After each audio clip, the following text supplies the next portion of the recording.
What you are about to watch is one of the most chaotic moments in Netflix history. A live roast, a 15-year beef, and one man standing on stage in front of millions of people accidentally saying the one thing he should never have said out loud. No cap, by the time we get to the end of this video, you are going to understand why this single moment broke the internet overnight. And here is the wildest part. It was not even the roast that caused the damage, it was the response. Stay with me, because this one gets crazy fast. Alright, so to understand why this went so nuclear, you need to know what was already in the air before anyone even stepped on that stage. Netflix threw Kevin Hart a full roast as the closing event of their comedy festival.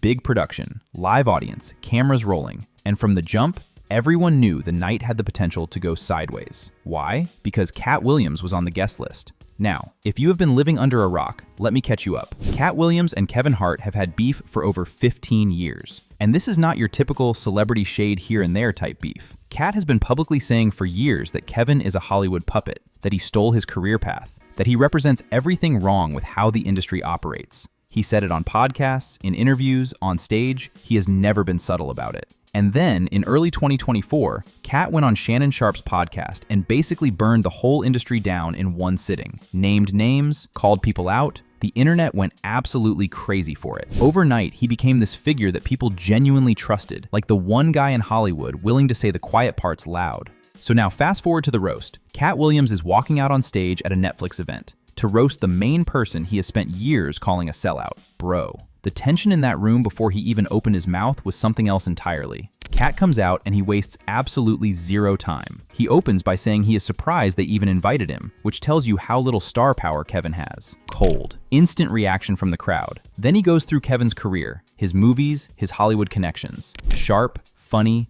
calculated. The crowd is into it, but here is where it gets crazy. Katt pivots, and he brings up Diddy. He looks out at the audience and he says, just because Kevin went to Diddy parties does not mean he did something wrong. Pause. Let that land. The crowd goes quiet for half a second because everyone in that building knows exactly what the Diddy situation is. The lawsuits, the federal case, the conviction, all of it. And then Katt delivers the second half. The fact that he gets all quiet when you bring it up, that means he did something wrong.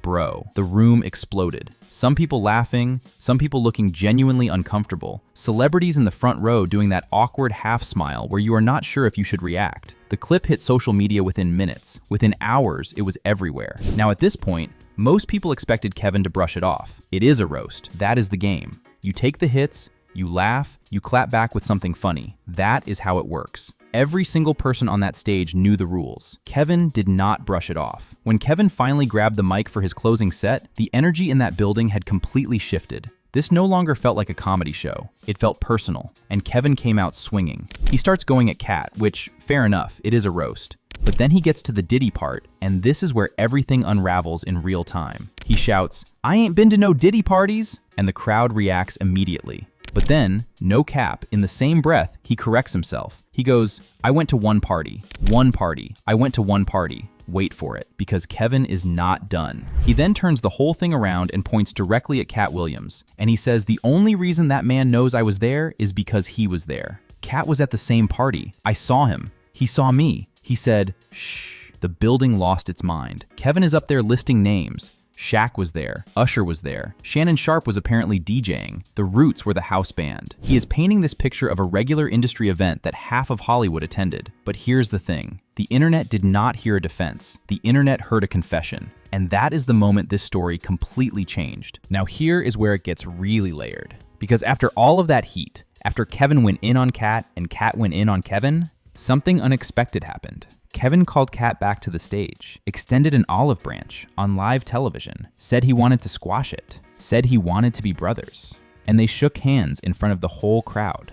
The audience loved it. Beautiful moment. 15 years of beef, done. Except Kevin then grabbed the mic one more time and said, "Go back and look at that handshake. Look at me telling him I just want us to be friends. That was some of the best acting of my entire career. I did not mean one word of it." I am offering you an olive branch of peace. Want to move on? Can we move on, man?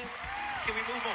All right. He didn't say anything though. Am I the only one who thinks that this part was one of the most disingenuous parts throughout the whole Kevin Hart roast? And I think people need to remember that Katt Williams knows a lot of things in Hollywood. That means he knows how Kevin Hart came up, what he did to get there and stay relevant. So putting Katt Williams on the spot to squash a beef more than a decade ago in front of millions looks like a public shaming mixed with coerced reconciliation. And for the people who are saying, I'm so glad they resolved things, we all know they didn't squash no beef, okay? Because after their hug, first of all, where's my socially observant people at?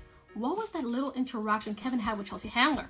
Plus, Katt did not verbally agree to drop the beef. He just shook his hand, hugged him, and ran out of there. And besides, if they really wanted to resolve things, especially Kevin, he would have done it a long time ago or privately. That would have come off as more sincere. Then maybe they will come out into the public in a movie called The Olive Branch. So I'm glad Katt didn't hold back about Kevin Hart and spoke about what we already know. And then, almost immediately after, he walked it back again. Said he meant every word, said the beef is genuinely over, said they are friends from today moving forward. No cap, nobody watching knew what was real. Was it performance? Was it genuine? Was Kevin still angry? Was the whole reconciliation just content? The internet started debating it instantly, and honestly, that debate is still going. But here is the detail that nobody is really talking about. Katt Williams spent most of 2024 positioning himself as the man who exposes the industry, the guy who cannot be bought. And then he walked onto a Netflix stage at a Kevin Hart event, and when someone asked him why, he said, "For the money. For the money."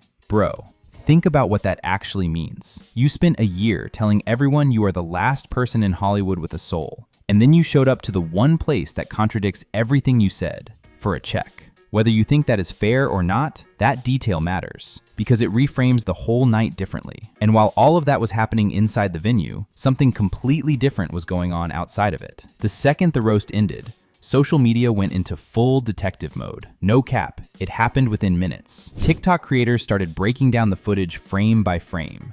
YouTube commentary channels started uploading theories before most people had even finished watching the special. Every pause, every nervous laugh, every awkward audience reaction was being screenshotted and analyzed by millions of people searching for something they could not even name. Here is where it gets crazy. Old footage started resurfacing everywhere. Red carpet clips from years ago, backstage interviews, award show moments, party footage from events that at the time meant absolutely nothing. All of it suddenly getting millions of views under completely new context. People were not watching these clips as entertainment anymore. They were watching them like evidence. The reason this investigation took off so fast is not just because of Kevin or Katt, it is because of what was already sitting underneath all of it. Diddy had already been convicted by this point. 2 charges related to prostitution, sentenced to 50 months. The trial had already happened. The verdict had already landed. So when Kevin Hart stood on a live Netflix stage and voluntarily connected his name to those parties, he was not doing it in a vacuum. He was doing it in an environment where every celebrity connection to Diddy was already being examined under a microscope.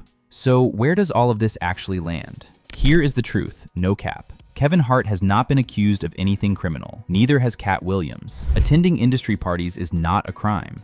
Half of Hollywood was at these events for years before any of this became public knowledge. The names Kevin listed on that stage, Shaq, Usher, The Roots, these are not people being investigated. It was a party. People went to it. But the internet does not grade on those terms right now. The internet sees the Diddy name, sees a celebrity get emotional defending themselves, and immediately starts connecting dots, whether those dots lead anywhere or not. What this roast actually gave us was something more interesting than a scandal. It gave us 2 men with real history, real tension, and real pride put on a stage together with cameras rolling and nowhere to hide. And in that environment, the truth has a way of leaking out, whether anyone planned for it or not. Kevin tried to shut the story down. Instead, he made it bigger. Katt threw the match, Kevin poured the fuel, and Netflix got the most talked about roast moment of the year. That is the story. Drop your thoughts in the comments. Anyway, this concludes today's video. Be sure to subscribe to LoafTube for future celebrity videos, and turn on that post notification bell so you don't miss out on any future uploads. Until then, see you in the next one.